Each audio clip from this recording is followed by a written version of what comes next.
Hey guys, welcome back to my channel. If you're new here, my name is Beth. I am a 37-year-old attorney living in the DC area with my husband.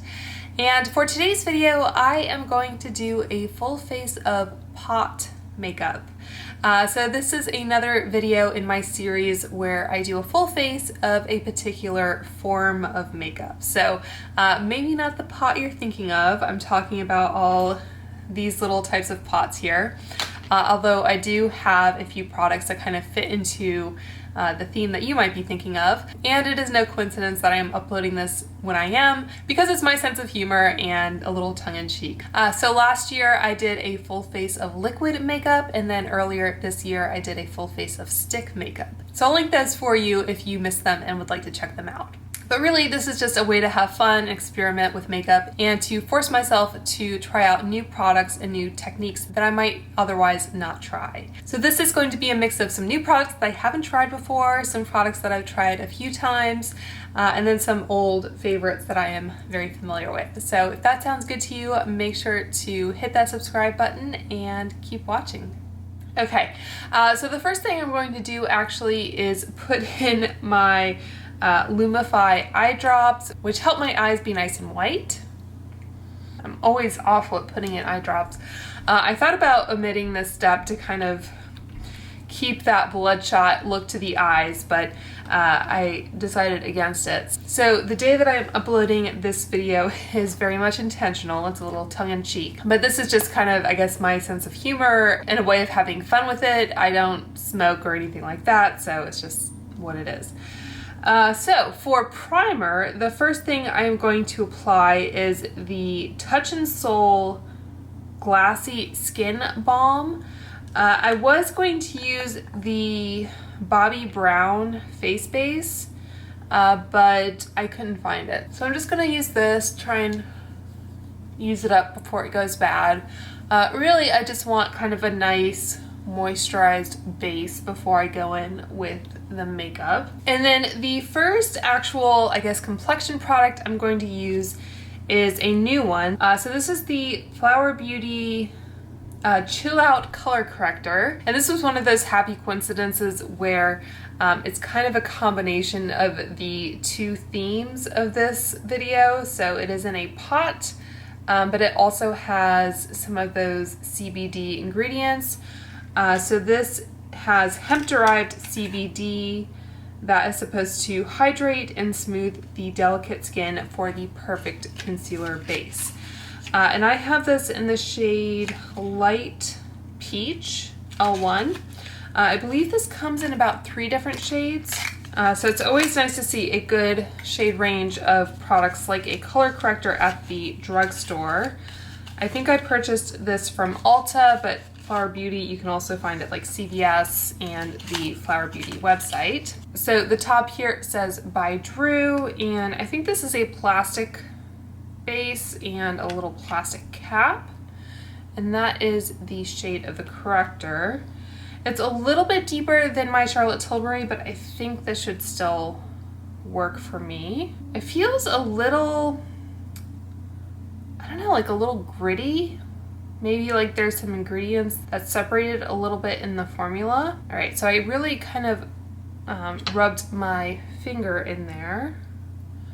And I've said before in reviewing some correctors that there are some, like the Bobbi Brown, where the color is, I guess, close enough to my skin tone that I can get away with just using that corrector and not putting a concealer on top. So just quickly pausing here so you can see the before and after. So that definitely helps kind of cancel out some of those dark circles.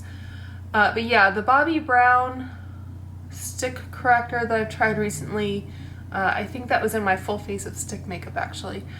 That is something I could just wear by itself. But I used the NARS corrector. I did a full face of NARS, and I think even the lightest shade in that product on me is a little deep. So I felt like I really needed to cover it. The flip side of that is I think the stronger the underlying pigment, the more color correction you get, but you just have to know kind of what you're getting into going in. And while we're doing some of this complexion product, I will go ahead and apply some kind of prep product to the lips as well. So I have the Laneige Lip Sleeping Mask. This was in the Gingerbread Limited Edition flavor. So normally I tend to use like a lip oil while I'm doing my makeup, but obviously this fits the pot theme. And for complexion, so I have here the Monica Blunder cover, I think it's called. So I purchased this from Amazon, so it has the sticker on it, which is kind of annoying. I purchased this in the shade Eins, which is the lightest shade. And let's see if I can, yeah, oh, kind of. I'm pretty sure Amazon is like an authorized reseller of this product, so it wasn't some random like third party. It's always a little dodgy, I think, when you do purchase from Amazon. But anyway, this is the Blunder cover. And if you're not familiar, Monica Blunder is a celebrity makeup artist, I think originally from Germany. And I think I was aware of her and I was aware of this product. So it was kind of on my radar, but Hannah Louise Poston has recently filmed a few videos talking about this product, so I wanted to give it a shot for this video. And I thought I would start off by pulling up the website again so I can give you all of the details. So I believe there are 20 shades, if I'm not mistaken. And this retails for $52, so it is not cheap. So this Eins shade, which is 1 in German, if you're not aware, it's very fair with neutral undertones. It says it's infused with natural botanicals like arnica and edelweiss and gentle hydrating oils. Blunder Cover is an all-in-one foundation / concealer that can be sheared out and used as a natural, comfortable base or built up as a concealer in areas that need more coverage, with an always natural skin-like finish. This multitasking formula can also be used in lighter / darker shades to highlight and contour. And you get 17.6 grams or 0.62 ounces in this product. And they do have a shade finder function on their website, which I used. Basically, you take a picture of yourself in like natural lighting and upload it, and they identify what shade you are. So for the how to use instructions, it says gently buff into skin with the hybrid face brush or with fingertips, building coverage as desired. And this works on days that you want a minimal natural look and also on days that you need a little bit more help in coverage. And Monica's tip is also that she loves to use the Blunder cover throughout the day on top of my makeup to refresh and reset my look. So I've never used this product before, so I can't speak to kind of how well it does on top of already applied makeup. But yeah, I just thought this was a really interesting product.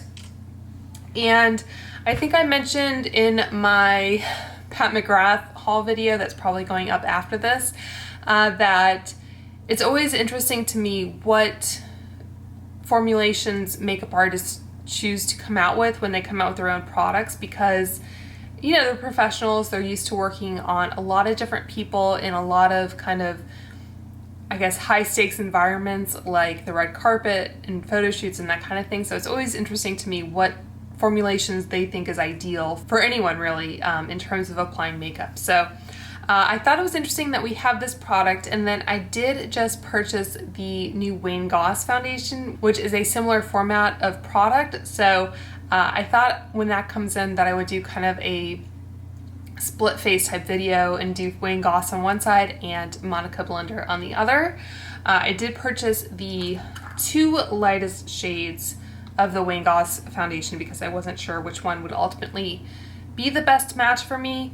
This is the lightest shade of the Monica Blunder foundation. I'm pretty confident in this shade, but the Wayne Goss, it just looked like the lightest shade could potentially be very, very light. So I didn't want to kind of chance it with that.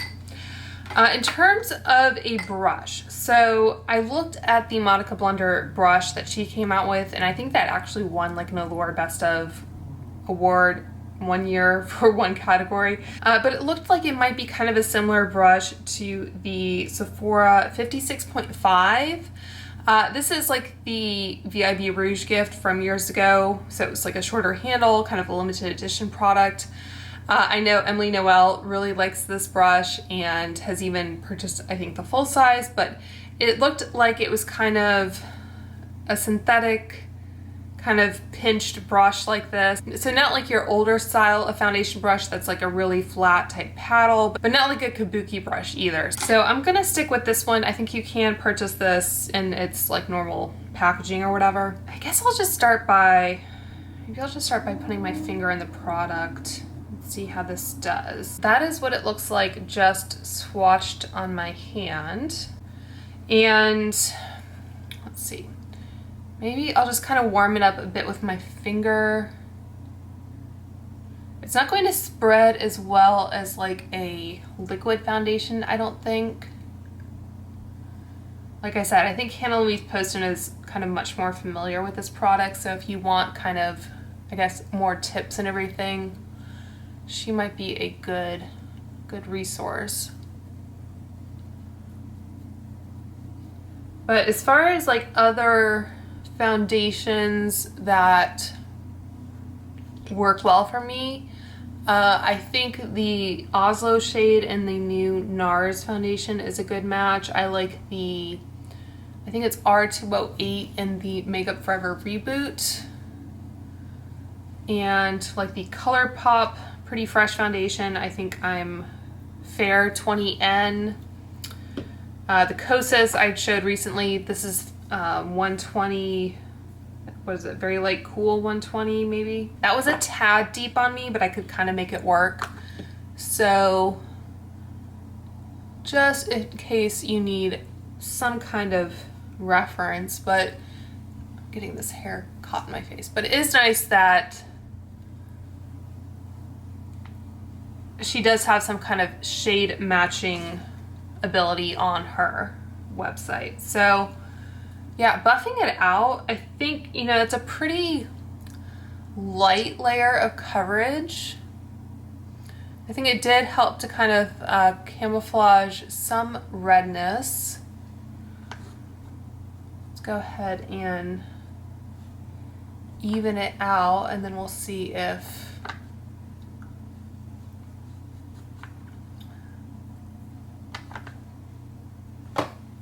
see how this does. So going into this video, I was thinking that, you know, using these types of products might lead to kind of a, I don't know, a thicker, heavier feeling base. I think this is a pretty lightweight coverage though. I mean, I have this blemish here that I think you can still see.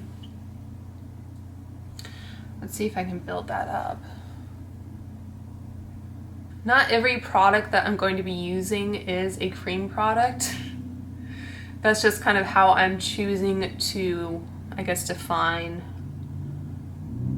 the parameters of this video. I have thought about doing kind of a full face of cream or pan makeup maybe. I'm just gonna take the brush directly into this now and just kind of see how that does. I think that definitely picks up a lot more product. And in area, you can see my chin looks white now, like I have a beard. In areas where I don't want to blend out the coverage too much, I'm kind of like stippling a little bit more as opposed to kind of swiping the product. All right, let's try this, I guess, underneath the eyes.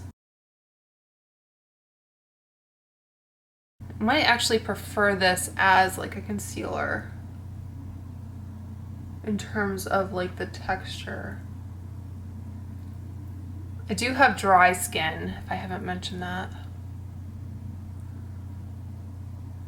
Yeah, so I think this is definitely a product where like the warmth of your finger really helps to kind of melt it in.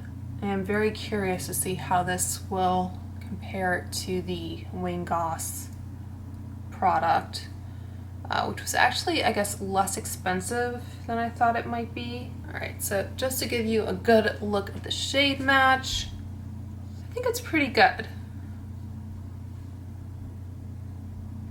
I think I would rather err on the side of being more neutral on my face than more pink. even though I am kind of more neutral leaning cool. Okay, so just to quickly swatch some other complexion products that are kind of a similar type. I have the Glossier Stretch Concealer. This is a much kind of lighter product, and it's really only marketed as a concealer, but similar type of texture. This is in the shade G12. I think this is less coverage and also a bit peachier. And then I also have the shade Light 2 Vanilla in the NARS Soft Matte, which I think is even darker still, and it has more coverage. So there you can see from my thumb to my pinky the Monica Blunder cover, the Glossier Stretch Concealer, and the NARS Soft Matte Concealer. It's kind of amazing that those 3 different shades that all look so different can still like work on one face, really. Okay, so I think what I want to do next, let's go ahead and tackle the brows. So I have 2 brow products from e.l.f. I have their Soap Brow in clear and their Brow Lift in clear. Maybe I'll use one on one brow and one on the other. So I didn't mess around with any kind of pomades or anything to add color, so I'm just gonna go ahead and just stick with some hold, basically. So I do have their, what is this called? Their Brow Lift Applicator. So that is this product here. I feel like this type of product maybe just has a tiny bit of a learning curve compared to like a brow gel. Zoom you guys out just a tad. Okay. So it says bend spoolie end of applicator and gently dip in the gel. So it actually wants you to bend it. You'd think they would just send it bent in that case, but anyway. On clean brows, brush up and out while pressing down on your desired shape. Use the flat end of the applicator to press brows into place until set. It's so weird that it's clear. Okay, so I think I just like, oh. It's actually not quite as like stiff as I thought it would be. That's what she said. Okay, so there we have the product. Brush up and out while pressing down for your desired shape. So let's see kind of how this.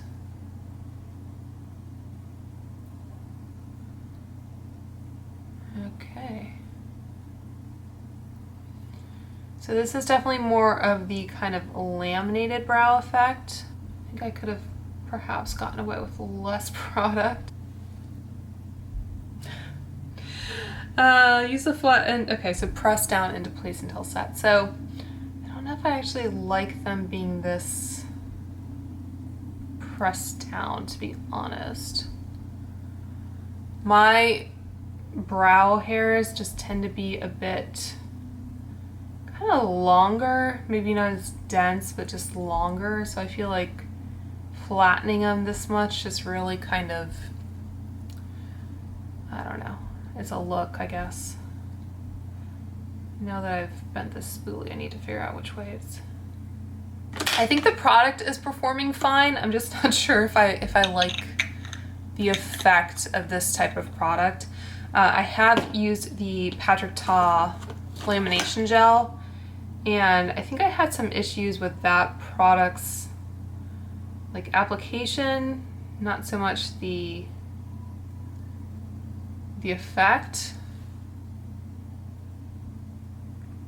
It's weird to me because it just like completely flattens them, so I think you do lose a bit of that dimension that you normally have. Okay, so that was interesting. All right, let's see what the instructions for the soap brow are. Okay, so basically also using a spoolie. I'll use a different one, I guess. All right, so I'll go ahead and dampen this. Instead of bending it to 90 degrees, I might just maybe bend it a little bit, like 45 degrees maybe. I guess the good news about soap brows is that in theory it should kind of wash out pretty easily. And I am not kind of an expert in soap brows, so this is all kind of new to me.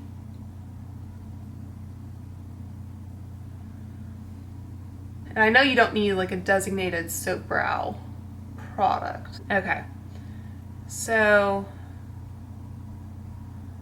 I guess I'll leave those dry. But so far, I think I like the soap brow better. I think they still look a bit fluffier and not quite as like shellac to my face.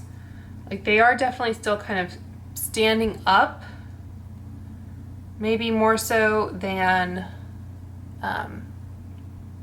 like a normal brow gel. And a lot of times, like if I'm just going out and I just kind of want to groom my hairs a little bit, my brow hairs, I'll use like a brow gel that maybe doesn't have a lot of product on it, because they do tend to be a little, like I said, a little long. They can be a little unruly sometimes. And if I'm trying to use like a tinted brow gel for filming or whatnot, then typically like the Kosas brow gel I think has less hold, so I'm adding a bit of like fullness and tint to them, but it's not like super kind of strong shellac hold. So I think this might just come down to preference. I don't know, let me know which one you guys like more. This is the Brow Lift, and this is the Brow Soap, I think it's called, or Soap Brow. And it looks like this, yeah, the product actually just popped out of the jar, so I don't think that'll affect its performance, but I just thought it would be interesting to note. Okay, so that is it for the brows. Okay, so talking about some bronzer and contour, I have 2 shades of the Putty Bronzer. I think I might have opened one of these and put it back in. So that's why it's kind of turned in the opposite direction. But I have the shades Tan Lines and Feeling Shady. So I think I initially purchased, what is it, Tan Lines? Yeah, so this one that's a more warm kind of bronzery shade, I think I might have purchased from Ulta. I think it was from Ulta. And I thought it was the lightest shade, so I went with that. But then I think I was looking at the e.l.f. website and I realized that they had this cool toned shade called Feelin' Shady. So this is obviously much more of a contour shade, so I thought I might try maybe both of them. And I also have the Putty Bronzer brush. So I'll crack into this one. This is a really interesting, it's a really small brush actually for a bronzer brush. So just by way of example, so this is the reference number 4 brush, and you can see this is a blush brush, and hopefully you can see kind of the difference in size there, which is interesting. And then this is the Real Techniques Expert Face Brush, which is also quite a bit bigger. So it feels decently soft. For the price, I think it's fine, but it's not like blowing me away or anything. But for contour, this might come in handy. So I'm going to open this Feelin' Shady shade. I guess I'll go ahead and swatch it next to the Tan Lines. And I don't think these got the greatest of reviews for whatever reason. You can see the difference in tone there. And my favorite bronzer, by the way, is the Gucci bronzer in the shade number 1. That is a powder bronzer. And obviously that one's high end, but I like that one because as a bronzer, it does lean a little bit cool. So I'm just gonna stick my brush in there. Maybe they made it this size so that it would fit into this size pot, which is, I think, kind of a standard packaging for e.l.f. So let's see.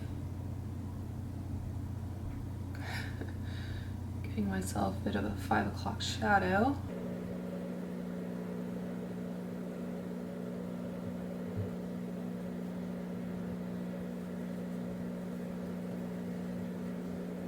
I did think about purchasing the Saie bronzer, the cream bronzer that everyone was talking about around the Sephora sale, but ultimately I just wasn't sure if I would end up using it enough to kind of justify the purchase. And there is a new like bronzer highlighter duo from Beauty Blunder that looked kind of interesting. And if that had come out earlier, I might have picked that up, but I wanted to go ahead and film this video. So it's interesting doing these types of videos to me because, you know, sometimes you just are kind of forced to try something new or a different method of applying makeup that you might not have come across otherwise. So far, I don't think my kind of normal contour application will change at all though. I really like the KVD contour because it has a doe foot applicator. It's like a gel type formula and it's just super easy. So that is what I will probably stick with. And I also have some other bronzers, like I mentioned, the Gucci or even like the Rare Beauty stick bronzer. Like if I wanted to go with a cream bronzer, I would probably just reach for that one. And I know everyone talks about how easily the Saie bronzer kind of melts in. Right now I'm going in with the Tan Lines shade, adding a bit of warmth. Yeah, and I feel like with this texture, like the more you have to kind of work at it to blend, the more you risk kind of moving the makeup underneath. So I think it looks okay. It's just maybe not as easy as I would like it to be. Okay, let's talk about some blush. So I have a few different options. Of course, e.l.f. has their putty blushes, which I think has received more, I guess, recognition than their bronzers. I have mine in the shade Tahiti, and I also have their putty blush brush. I haven't used this one yet, so this is going to be a new experience for me. Interesting that they kind of went with a duo fiber type brush. I did also have like a sample of the e.l.f. putty primer and even the Tatcha, was it Silk Canvas primer? But I thought with the type of foundation I was going in with that I wanted to make sure I had kind of a nice hydrated base that things could kind of blend on top of. And I didn't want anything that would be kind of too grippy. So I just wanted to stay with something a little bit, I guess, more basic. So this isn't a full face of e.l.f., although it may seem like it at this point.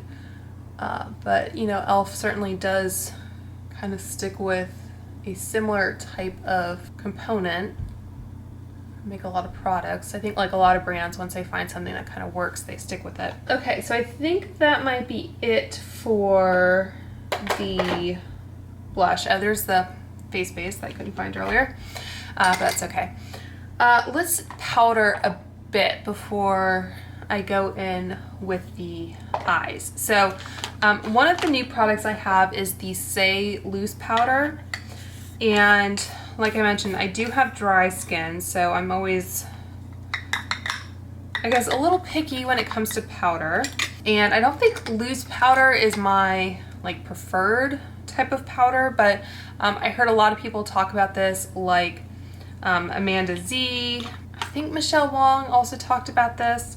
So anyway, oh, and then Patty Alonso, I think, bought it like right at the beginning of the sale as well. So I purchased the powder, and then I also have their little powder brush. It's a nice brush. It's a pretty thick handle, so you might not like that depending on how you store your brushes. Let's go ahead and set underneath the eyes. I always feel like with loose powder, I'm having to like continually tap out more product.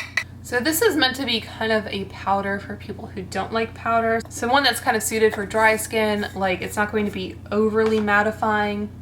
And I have tried this with a few different foundations at this point. Hopefully, maybe I'll insert like a before and after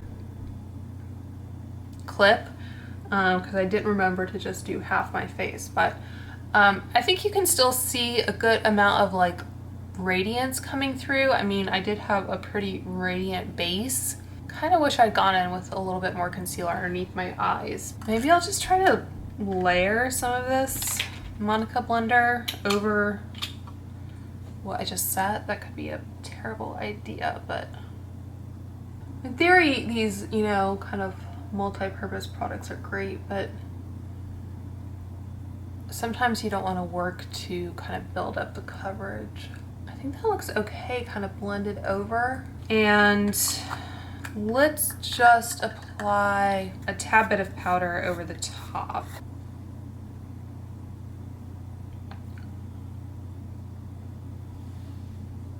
Okay, I think that looks better. And that was actually a very forgiving product to be layered up like that with powder and everything. So kudos to Monica Blunder and the Saie Powder.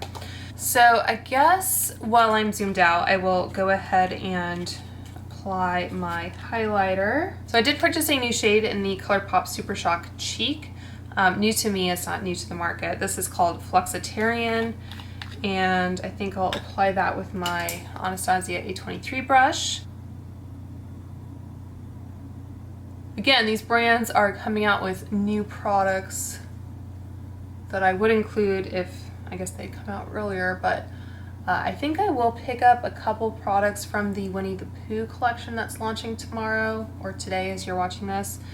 I think probably one of their highlighters, probably the lightest one, and then the eyeshadow palette, and the like lip balm and lip mask. So we'll see if I'm lucky with that, because I think that will probably be a popular collection. So, you know, this is a formula, it's kind of interesting. It feels kind of like a cream, and you know, you can use your fingers with it. You can use a brush with it, obviously, like I showed you. I seem to recall maybe they had different kind of instructions depending on kind of what finish you want, but I think it's a really pretty highlighter. Like, it's definitely there, and especially after I built it up, it's definitely beaming, but you can also wear it kind of more subtly and have it just kind of be a little bit more natural. So do enjoy that. All right, and then for the lips, so I think I'll just go in with this RMS Beauty. This is their Lip to Cheek in the shade Demure. All right, so I'm just gonna apply this. It is kind of a stiffer formula. This isn't something that I would normally kind of reach for my lips, but didn't have a ton of options in the pot lip kind of category.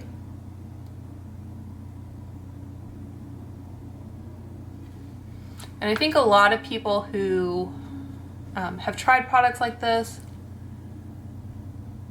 these kind of lip and cheek dual purpose products, usually they're better one way or the other. And this might be just a tad kind of light and pink on my lips for what I want, but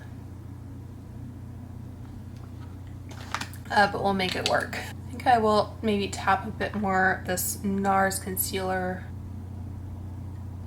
I think I mentioned in my NARS video that I would use this underneath the eyes, but I completely kind of forgot about that. So there it is on the face as a spot concealer, which is how I typically use that product. Okay, let's zoom in for the eyes. Okay, so to start off, I thought I maybe would just start with a classic. This is the MAC Paint Pot in the shade Painterly. So this is kind of a matte cream base. And again, I kind of like to rub my finger in it for a second to kind of warm up the product. And I am planning on using additional shadows on top, but I thought just to kind of have some kind of base, because normally I would use an eye primer and then set that with powder and you know, blend matte shadows on top before I go in with any kind of shimmery shade. All right, so for the next eyeshadow, I thought I would go in with the Charlotte Tilbury Eyes to Mesmerize in the shade Oyster Pearl. So this is a much more kind of moussier texture and has kind of a more metallic sheen to it. So I think with this I might reach for a blending brush. All right, so I have this Luxie medium angled shading 207. I don't know where the road will go, but baby we can find out. If you trust me you will know. It'll all unfold. I don't know where the road will go, but baby we can find it. We can find that pot of gold. Find that pot of gold. I'm gonna put a tad bit more on this eye just to kind of even it out a bit.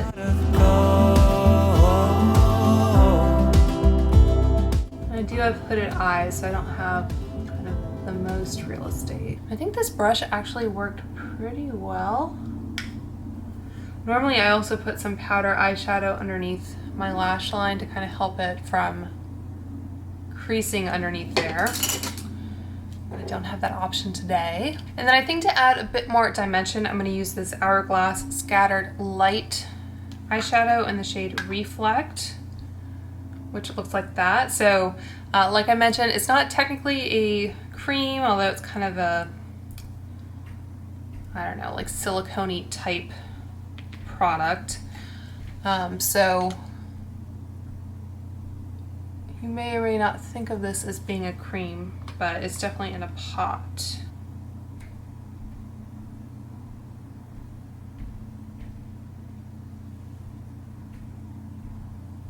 So it's pretty subtle, the difference. It's just adding a little bit more kind of dimension to the eye. I do like that Oyster Pearl shade though, because you can kind of almost get like a, you're cheating a bit of a difference in shade. Like it's one of those colors or products that just kind of looks like you have more shades applied than you actually do. And I think I might actually go in with the highlighter again from ColourPop. Actually, I have a Super Shock shadow from ColourPop. This one is in the shade I Heart This. Probably could have just gone in with this from the jump. I compiled a variety of different products to choose from. I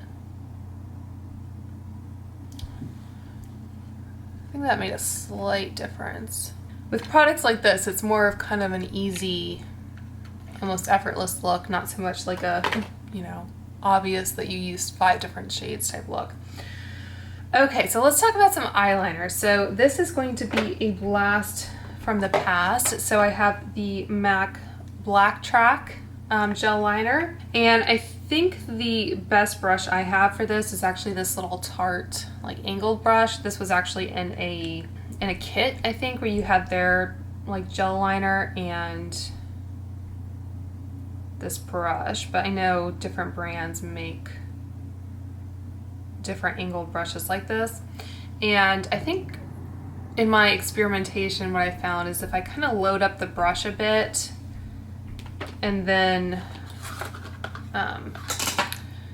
kind of like, if I can show you this, almost kind of roll it into the bristles on my hand so I don't have, you know, any kind of lumps or bumps. It's kind of evenly distributed.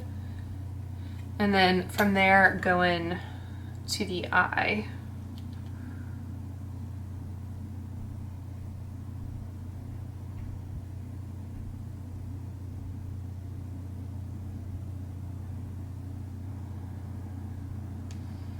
So I feel like when I was, I guess, first getting seriously into makeup, like 10 years ago or whatever, I feel like this type of product was a lot more popular. Like you had the ones from Bobbi Brown, and you had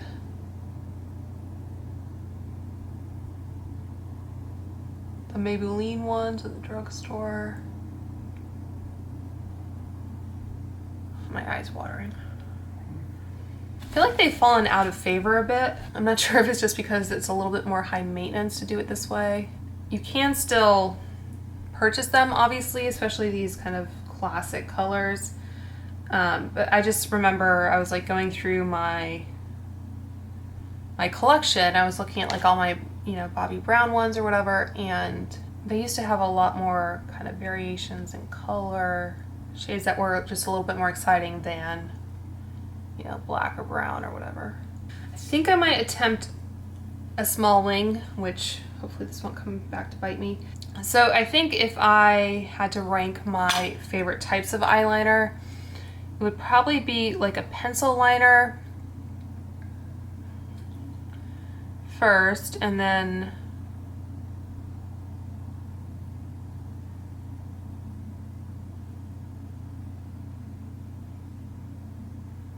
I might actually prefer this to a liquid liner.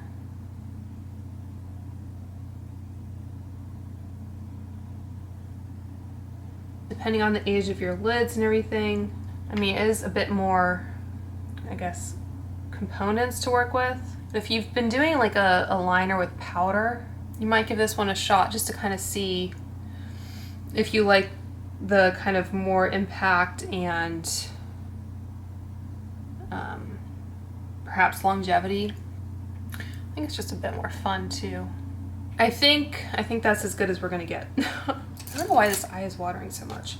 Okay, so as I mentioned, I have two different mascaras that include, I guess, thematic ingredients. So I have the Milk Kush mascara in both the original and the waterproof. So these, I think, both have, what does it say? Cannabis oil in them that is supposed to condition the lashes. So I think I might have used one of these. I think I just used the normal one once not too long ago, so I think it should still be good. And these are really like hefty tubes, by the way, but I don't think I've used the waterproof because it's still taped up, which honestly I appreciate it when brands kind of let me know if I've used something or not, especially with something like mascara. So yeah, so the packaging is pretty much identical, just a different color. So I guess I'll use the original on my right eye. So that is what the wand looks like. And actually, as I'm looking this, I'm a little intimidated. So I'm gonna go ahead and use my Clinique bottom lash on both eyes, just to get that out of the way. All right, and then I do like to curl my lashes, so I'll use my Rephr lash curler here.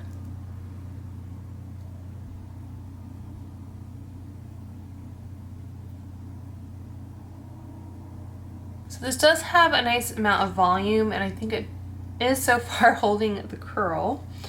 But usually I do like to use a waterproof just because I find it a little bit better in that regard. So go ahead and put the waterproof on this eye. And as I usually say when I'm doing mascaras as part of a full face or whatever, it's in the evening as I'm filming this, so I'm not filming a wear test or anything like that. But if I do notice anything before I remove the mascara in a few hours, then I will be sure to let you know. And let's go ahead and compare these two wands here. If they're not identical, I would say they are pretty close. So you can see the blue one is closer to my thumb and the original is closer to my pinky. The waterproof might be a tad thinner, but I'm not sure if that's just because I'm just opening this tube and it's just not as like thick in there. But let's go ahead and apply. Actually, give the lashes one more curl. I feel like I do have a little flake or smudge here, but that couldn't possibly be from the mascara.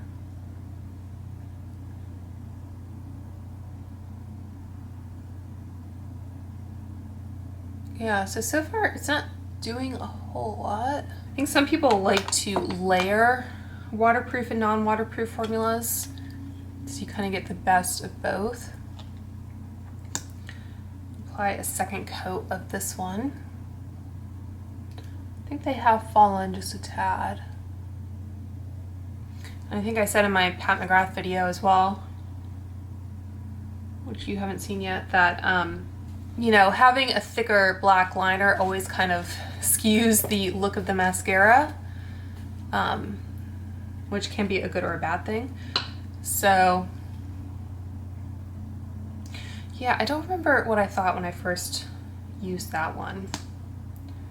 I like the look of them, I just wish they were maybe a tad bit more lifted. And this one I'm finding a little harder to kind of build. I'm not sure it's really giving me much more lift either, which is why I typically wear waterproof. It's not so much like the wear or anything like that. As you saw, I use like a different mascara for underneath the eyes, which definitely helps with like potential smudging or whatnot. So yeah, so I don't know if you can tell, that was the original and that was the waterproof.